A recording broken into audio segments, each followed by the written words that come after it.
In this tutorial I'm going to show you how you can quickly take a path and convert it into a selection.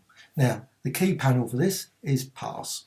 So just go over here, paths. If you can't see the paths, just go to window and paths. And now just quickly create, and I'm just going to go over here to the custom shape.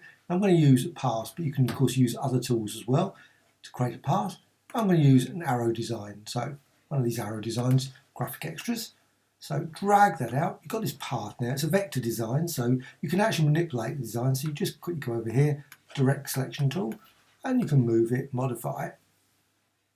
And what you can do then, once you're actually happy with the design, what you can do then, just go over here to the path, right side, and make selection. Now you can just go for say 0, make it very, very sharp, and the alias, click OK, and you've got the design. Now you can fill that of course with like a gradient, and I'm just going to apply a nice gradient like that.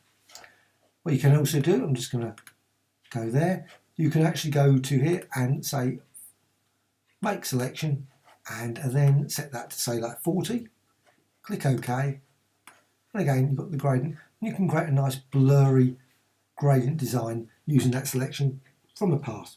I hope you found this of interest. Thank you much.